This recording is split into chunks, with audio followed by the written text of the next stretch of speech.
السلام علیکم ورحمۃ اللہ وبرکاتہ۔ محترم سامعین، آج ہم بات کریں گے کہ اہل حدیث کا معنی کیا ہے۔ اہل حدیث کا مطلب کیا ہے؟ ہم خود کو اہل حدیث کیوں کہلاتے ہیں؟ آئیے ہم جاننے کے لیے قرآن و حدیث کے حوالے سے جانتے ہیں۔ اہل حدیث دو لفظوں سے مل کر بنا ہے، ایک ہے اہل، دوسرا ہے حدیث۔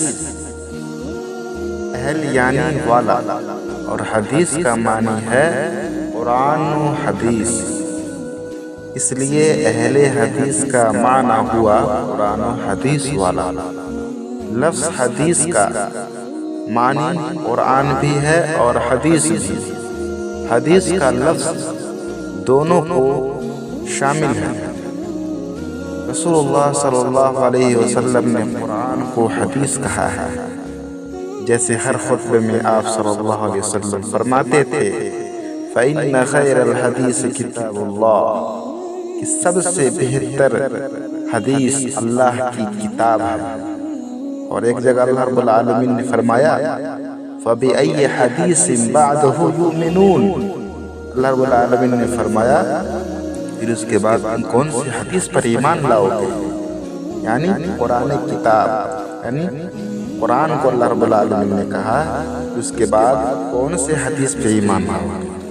معلوم یہ ہوا کہ اللہ کی کتاب قرآن بھی حدیث ہے۔ اللہ کے کلام کے علاوہ نبی صلی اللہ علیہ وسلم کے قول و کلام کو بھی حدیث کہا گیا ہے،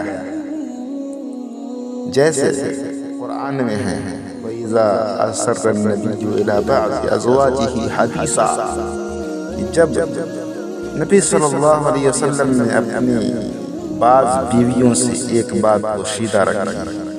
یہاں اس آیت میں حدیث سے مراد رسول اللہ صلی اللہ علیہ وسلم کی بات ہے۔ دوستو، ویڈیو کو آخر تک ضرور سنیں۔ ایک سوال یہ پیدا ہوتا ہے کہ ہم سلفی یعنی اہل حدیث کیوں کہلائیں؟ علامہ البانی رحمۃ اللہ علیہ فرماتے ہیں کہ ایک مباحثہ میرے اور ایک اسلامی قلمکار کے مابین وقوع پذیر ہوا، جو کتاب و سنت کی پیروی میں ہمارے ساتھ متفق تھے۔ کوئی اختلاف نہیں تھا، مگر سلفی کہلانے میں، اہل حدیث کہلانے میں کچھ تذبذب کا شکار تھے، اور میں طالب علم بھائیوں سے یہ تمنا رکھتا ہوں کہ وہ اس مباحثہ کو یاد کر لیں، کیونکہ اس کے نتائج بہت اہم ترین ہیں۔ میں نے اس شخص سے کہا کہ اگر کوئی آپ سے یہ سوال کرے کہ آپ کا مذہب کیا ہے تو آپ کا کیا جواب ہوگا؟ کیا جواب ہوگا؟ اس نے جواب دیا، میرا جواب ہوگا کہ میں مسلمان ہوں۔ شیخ البانی رحمۃ اللہ علیہ یہ جواب کہتے ہیں کہ یہ جواب غلط ہے۔ اس نے پوچھا کیوں غلط ہے؟ میں نے کہا کہ اگر آپ سے کوئی پوچھے کہ آپ کا دین کیا ہے تب آپ کا کیا جواب ہوگا؟ سائل کہتا ہے میں کہوں گا کہ میں مسلمان ہوں۔ شیخ البانی رحمۃ اللہ علیہ، پہلی بات یہ کہ میں نے آپ سے آپ کا دین نہیں پوچھا تھا، میں نے پوچھا تھا کہ آپ کا مذہب کیا ہے، ایسا تھا کہ نہیں؟ دوسری بات یہ کہ آپ جانتے ہیں کہ آج دنیا میں مسلمانوں کے کئی مذاہب ہیں، اور آپ ہمارے ساتھ موافق ہیں کہ ان میں سے بعض کا تو مطلقاً اسلام سے کوئی تعلق ہی نہیں، جیسے کہ اسماعیلی، علیوی اور اس جیسے دوسرے، مگر یہ سب اپنے آپ کو مسلمان کہلاتے ہیں۔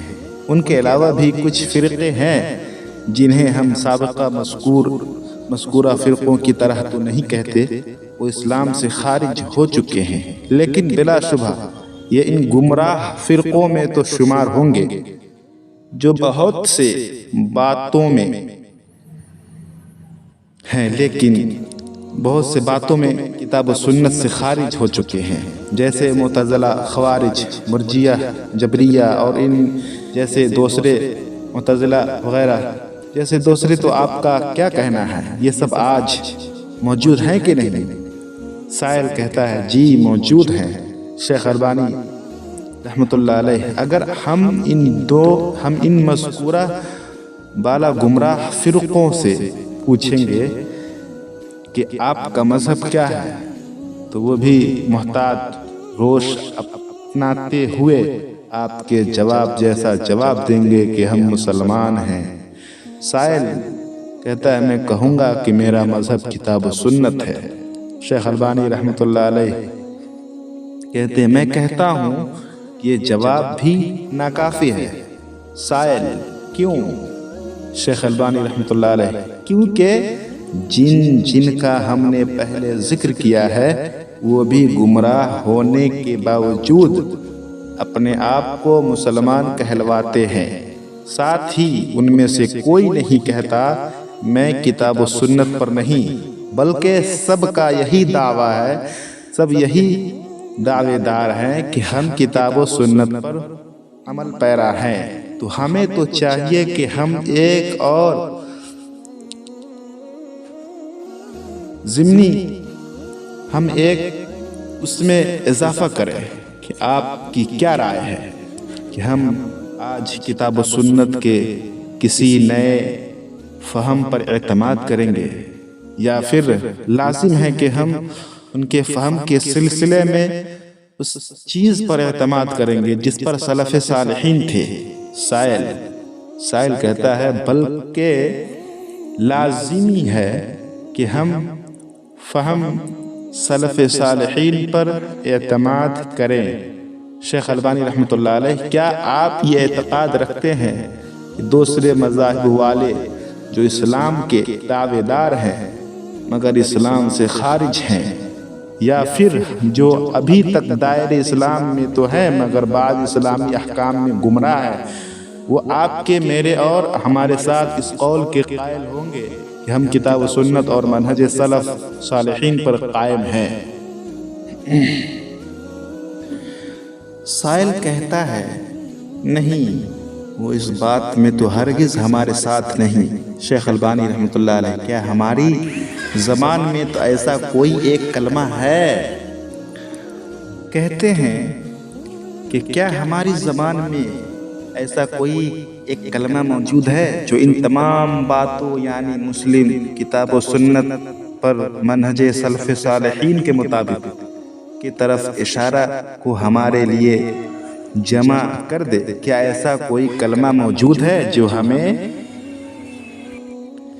ان تمام کلمات کو دہرانے سے مستغنی کر دے، جیسا کہ انا سلفی، میں سلفی ہوں ہے؟ اس سائل نے کہا واقعی ایسا ہی ہے، اور وہ نادم ہو گیا۔ بس یہ تھا جواب۔ اگر کوئی آپ پر اعتراض کرے کہ میں سلفی کہلانا، اگر یہ کوئی کہے کہ آپ کو سلفی نہیں کہلانا چاہیے، کوئی اعتراض کرے، تو آپ کو چاہیے کہ یہ سارا مباحثہ اس کے ساتھ کر گزرے کہ وہ آپ سے کہے گا کہ میں مسلمان ہوں، پھر یہی سارا مباحثہ جاری رہے گا، ہر سوال کا جواب دیتے جائیں یہاں تک کہ وہ سلفی اسلامی کے درجے تک پہنچ جائے۔ دوستو ویڈیو اچھی لگی ہو تو ہمارے یوٹیوب چینل کو اسی طرح کے معلومات کے لیے سبسکرائب ضرور کر دیں، شیئر ضرور کریں، سپورٹ کریں۔ السلام علیکم ورحمۃ اللہ وبرکاتہ۔